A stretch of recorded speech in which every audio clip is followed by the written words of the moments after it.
So Melissa now left the same day to that meeting. And the information you got was that he did not convey a positive message. Yes, yes, that the message, and fortunately, Muhammad Afe is still alive, because by the time he went to brief President Moy and was trying to tell Moy about the success story of the process, what Moy apparently shut him up, that that's not what he got out of the Arusha Congregation of African Presidents. And also the impression we got back from headquarters. And some of these became problems for David Stephen. It was part of why David Stephen was redeployed, because they felt that he had become too involved and wasn't putting it as, but okay, we can go to other issues. What were you also going to ask? Yes, that's interesting, really. So basically, the Somalis have felt that Ethiopia never accepted that reconciliation, and it showed the same day of the inauguration. There was also the ambassador, the American ambassador in Djibouti. The rumors were saying that she was not satisfied with the outcome, or Abdel Ghasim and his team. What information did you have on that? Well, I think that she, okay, quite a number felt that the election of Abdel Qasim was not the best that it could be. But the same American ambassador that you are talking about normally says perfect is the enemy of the good. That you cannot expect everything to be so perfect from the first day. However, for her, there is a difference between seeing what was being put together as a government as opposed to an administration. In which case, over time, the Abdel Qasim could live up to being a government as opposed to an administration. But President Gele didn't see it that way. President Gele felt that Abdel Qasim should be accepted as the president of Somalia, and assist him to rebuild. We, as the UN Political Office for Somalia, took that same position and provided all the support and advice and suggestions that we could. But it was also not easy to get President Abdel Qasim Salat Hassan to accept that he is a president of a sort, and that he should gradually, without the arrogance that he also started displaying, that he should gradually walk himself into it. Well, it was possible to sit him at the credentials committee in New York, at the GA. It was also possible, with the support of the UN Political Office for Somalia, to sit him at the Organization of African Unity in Zambia.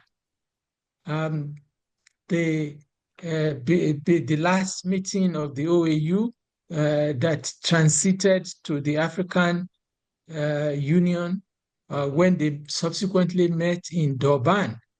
But he started exhibiting the African, I am in charge, I am the president here. He thought he was a real president, you're saying? Yes, he started, well, no, I will not even say that he wasn't a real president. The problem is that Somalia had collapsed, and it was the only example in the world in which people allowed total collapse. All the others, you still had a president pretending somewhere and saying, I am in charge. Even look at Yemen. Yemen had been managed on. There was the old man that they took into Saudi Arabia, and as the Houthis were claiming to be in. But in the case of Somalia, everything was let go. And so, and as Boutros Ghali pointed out, we do not have experience on how to rebuild such a situation. And it's still part of what is haunting Somalia till today. That in spite of the fact that the Atta peace process achieved something significant, and that is that it was possible to bring all the warlords and faction leaders into a situation of a government and its opposition. So Abdel Qasim was accepted as the government along the line by the international community, even if the international community was doing its best to derail his efforts and finding who and who among those that went to Atta that would play that role. Shati Gadud was with us in Arta, only for him to surface in Addis Ababa and started talking. He wants to build Rahanwein land. It doesn't have anything to do with, and Abdullah Yusuf saying he never really cared whatever happened in Arta, that Puntland is solid on its own, and that it's not possible to talk about Somalia peace if you don't have Igal on the table, and Igal doesn't want to come. So it was kind of like... Sorry to interrupt you again. The talks you had with Colonel Abdullah Yusuf, you had them in Puntland, isn't it? We met Abdullah Yusuf in several places as UN Political Office for Somalia, but it was mainly in Puntland until he came to Nairobi under the auspices of the other one, this whatever it is called, the Mbagati process that started in Eldoret. What were his requests? What did he want? What were the demands he was putting forward? To the best of my knowledge, Abdullah Yusuf was saying that there should be an overall reconciliation that settles the problem of Mogadishu as the capital of Somalia, and restitution of properties that had been seized in southern Somalia to the original owners as part of an overall reconciliation process. And that's what he said on Arte, yeah? That was his conditions for joining Arte? No, Abdullah Yusuf was saying, I am in Puntland. If we are going to talk about Somalia, Mohamed Ibrahim Igal should be on the table with us. The status of Mogadishu should be solved. Property restitutions to original owners to take place. So he was more of building blocks, which was probably could reasonably be said to be an Ethiopian position. Also, along the line, it did not that it started as an Ethiopian position, because many of these things changed and people started having this answer and whatever. The building blocks Ethiopia put forward to the international community before Gele Initiative. So it was like Gele Initiative undermined the building blocks, because Gele was talking about an overall settlement within a Somali framework of reconciliation that got everybody together. Huh? And then Abdul Qasim emerged from that. But Abdul Qasim was not able to go beyond, I have been elected as the president. Abdul Qasim was not able to now find a way of calling a meeting of all and speaking to his own people on how do we give back the properties, especially of the Darods in Mogadishu. Omar Mualim was living from hand to mouth in Nairobi. Late Omar Mualim, the first ambassador to Washington, first this, first that. He was living on handouts from international friends. But he was having 4 or 5 villas in Mogadishu that he could not go anywhere near.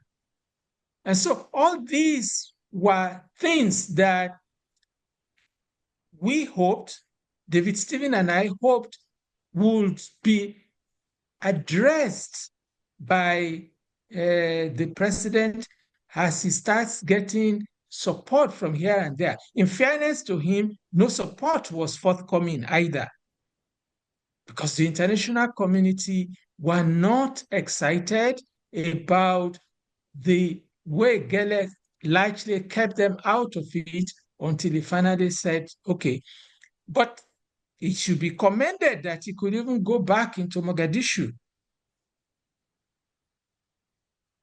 So he went back to Mogadishu, and he made some major mistakes. For instance, his first visit was to Egypt. We had suggested that he should go to Ethiopia and seek to get convince Ethiopia that he would take care of their security concerns. But it's also possible that he was getting alternative information compared to what we were getting. So the Ethiopians also started seeing him as part of the problem. And all that led to the new peace process. The transitional national government started waning. And if we can go back to Arte. President Gele invited all the warlords. Were they officially invited, or that was just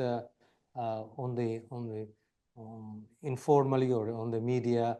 Were there any invitations handed over to them to come to Djibouti?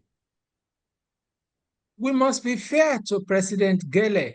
Initially, he did it the way I said, but later he accepted to send Djibouti delegations into Somalia. Because many people accused him of starting something about Somalis behind their backs by going to the United Nations to talk without, first of all, going into Somalia and consult with the Somalis. Just as the international community was saying, it didn't consult with them either. So he sent delegations that went all over. My assumption is that, not that I have it concrete, that those delegations extended the invitation to the warlords or faction leaders, as we call them. Did they have any conditions? They wanted to come to the meeting as heads of delegations, and they did not want to sit down with people representing the civil society. Was that the case? You've mentioned that problematic word I've been avoiding, civil society. That was a major problem for us on the ATA process. What is civil society in Somalia? It's something that Igal also cautioned against, that when you are saying civil society, what does it mean?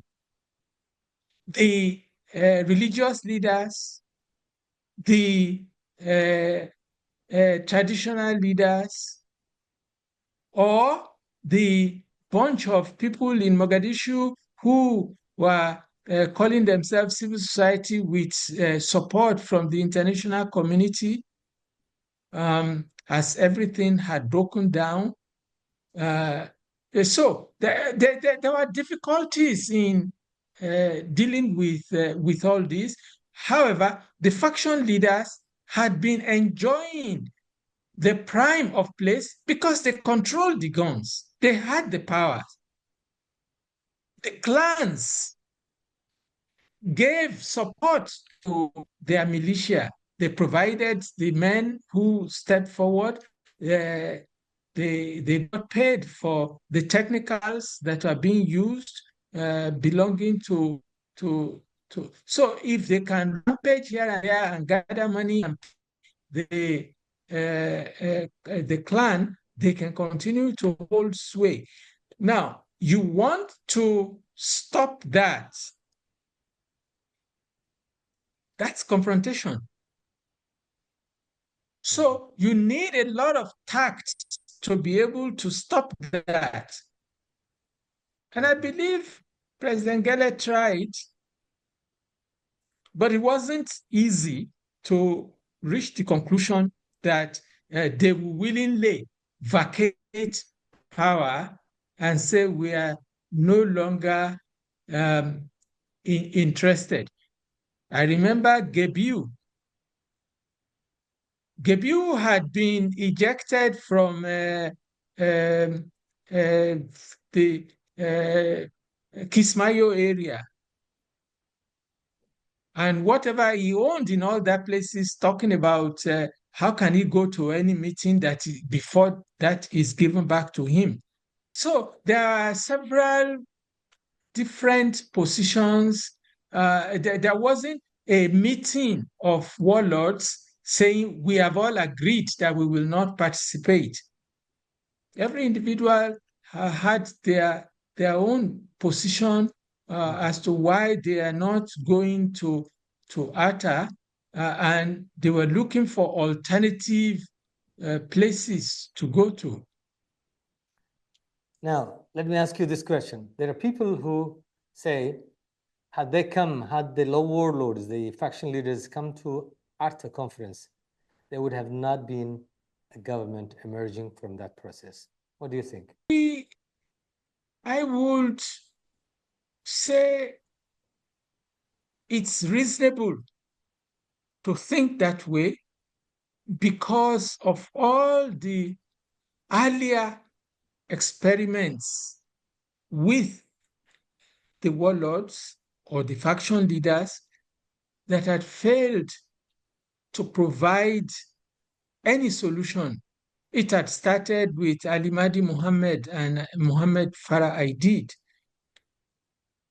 And with the death of Farah Aidid, nothing changed. The problem continued. So it is right to think that it's not something we can prove, that if the warlords came, there wouldn't have been the election that produced a president. It's an assumption. Because you can also say that when it came to the Kenyan process that had them seated, although, as I said, by that time, things had become more of a government and opposition. So it was like Abdi Kazim having to face a what do they call it? A re-election, not re-election, facing a process to recheck his mandate. And Abdullah Yusuf won, and power technically was granted to Abdullah Yusuf. That came out of Atta. The fact that things had become not the different warlords sitting down, but whether if you had the warlords at the place and you had the clans and everything, that there wouldn't have been the kind of election that we had, I don't know. It's we cannot repeat to be sure that that is, yeah. Was there any way we could have avoided the Mbagathi conference in ARTA process? I mean, was there any things that you would consider would have changed the fate of the TNG ending up in Mbagathi and being overrun by? I would rather want to see the situation as an evolutionary one. That we had to have an ARTA process before we can have an Mbagati process. And the Mbagati process came out of the inability of the transitional national government to govern. Yes, we had a president in Mogadishu. The president is not doing the kind of things you expect states to do, or government as the manifestation of the state to start doing, issuing passports, providing even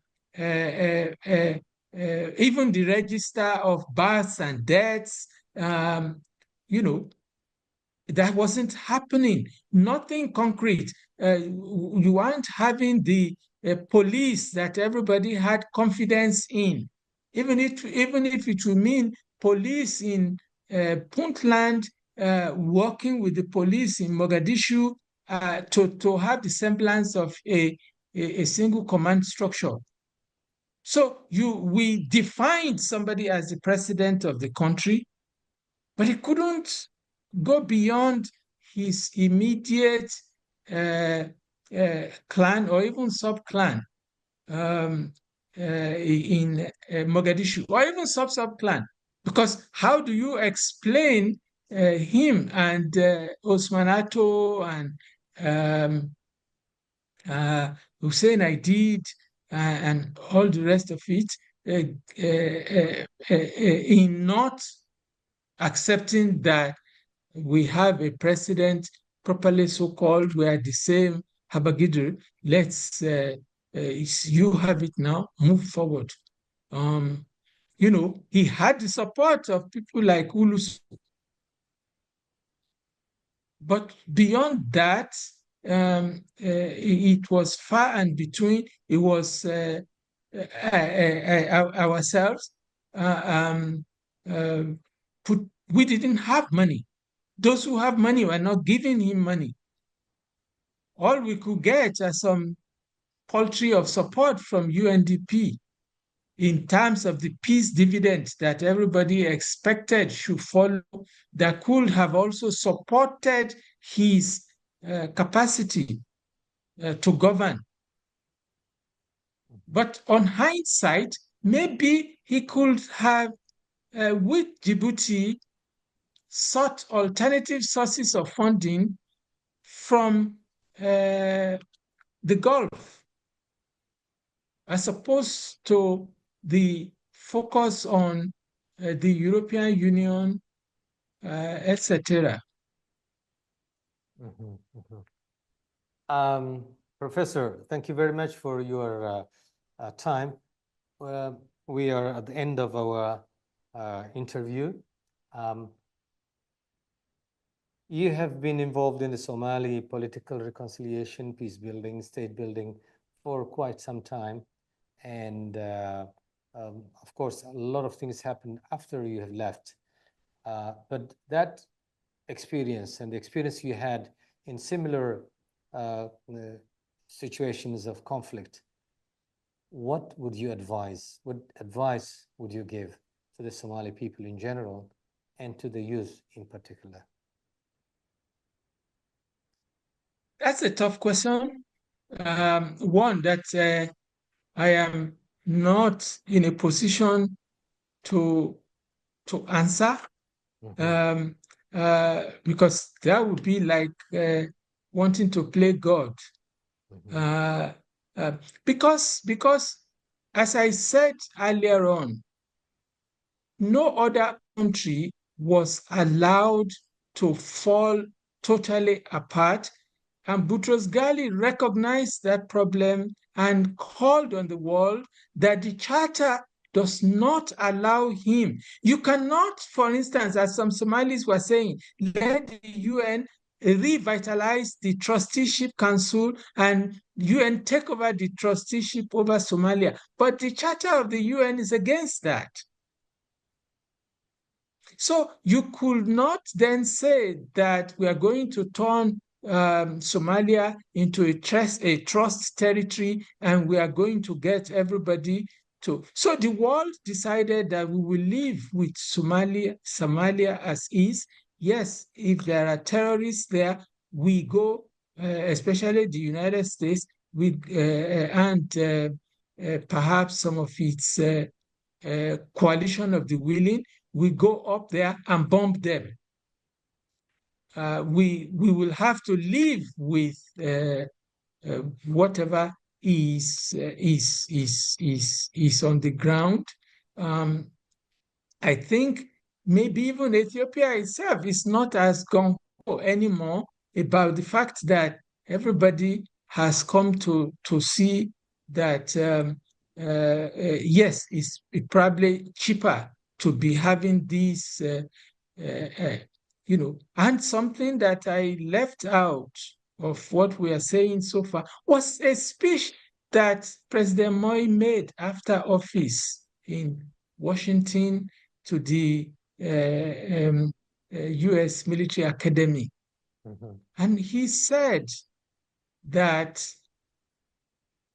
none of the neighbors of Somalia would be happy to see it back on its feet. Because when Somalia was on its feet, Somalia gave the entire sub-region a lot of headache in trying to have greater Somalia. And that if it comes back to its feet, it will repeat the same thing. And so I remembered that somebody took that statement to Meles Zenawi and asked for Meles Zenawi's reaction to what former President Moi had said in Washington. Interesting. What did he and say? Meles Zenawi said, well, I don't know the basis for the response of former President Moi, but he's not speaking for Ethiopia, and he's not even able to speak for Kenya because he's no longer in office to speak for Kenya. So it's a mute question to be asking me was his reaction to what Moi was reported to have said, documented in the newspapers in the period, with Moi not denying that he didn't say so or whatever. And when you look at the actions of the neighbors, there are several political, and some of it is playing out right now between Ethiopia and Egypt, and the relationships that they are building over Somaliland and the rest of Somalia and whatever. I stopped trying to think about what is going, because I was going insane in another country, and I was wanting to know what was happening in Somalia. I need to be involved in what was going on in Somalia. I did that throughout my period in Liberia, and I got to Guinea-Bissau, and I still wanted to know what was happening in Somalia. I said, no, I'm going crazy. I have to start reducing that passionate involvement, that yes, it should be possible to get something going. So if you ask me now, what am I going to say? I left Somalia 2006. So much had taken place. So much hope had been built. So much effort that you start saying maybe the Somalis are about to get it, in spite of the problems with Al-Shabaab and whatever. But even then, they continue to fight over you president, you don't want to go. You will come back and be president, and me, I am prime minister. I am not dealing with whatever you are saying, and parliament. I don't know, to be honest with you. People themselves must wake up and have a serious dialogue with themselves, that they should not, they cannot continue to be the last on almost all indices of human performance. Not the fact that because there was a time they were making a law that telephone is cheaper in Somalia, using technology and all the rest of it, and some people are making their money and happy with some of this. But the fact of the matter is, Somalis in general remain orphans. It's a lot that they must be going through on the continent and the world at large, because I know what I go through as a Nigerian, so I can try to imagine what a Somali would be going through in the world. Can we do things better? Definitely. But where is that hope going to come from? You mentioned the youths. I'm not conversant with what they are doing of late and what role they can play, because it seems that Africa across the board lacks leadership. Across the board, I cannot say where you can say that, yes, we have leadership that is worth the salt in Africa. So whether the youths are able to go beyond all that and change things, I honestly don't know where that counter elite amongst the youths will come from to transform the situation. But we must not give up hope. And I know that efforts like yours are because you are not giving up hope, that let's see what can we learn from the past to build for the future. We cannot continue to call reconciliation conferences upon reconciliation conferences. Yes, we are managing that there is a parliament and there is a presidency, how do we get those ones to start providing services where they are, that others start saying that, oh, the services that you are providing in Mogadishu, if you can provide it also in Baidoa, what does it take? And then you link together and provide the same services in Baidoa. And you now start saying there is a repository of services. All that can be done easily with technology today. But yes, somebody has to pay for that. How do you collect taxes as a government when you are not a warlord, that you know that if you don't pay, the technicals will visit you?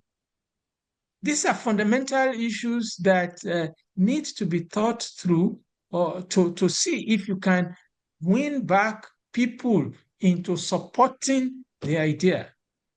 Professor Femi, I really appreciate the time you've given us, and I hope that our audience, the Somali people in general and the youth in particular, will learn a lot from your wisdom and the stories you shared with them. Thank you very much.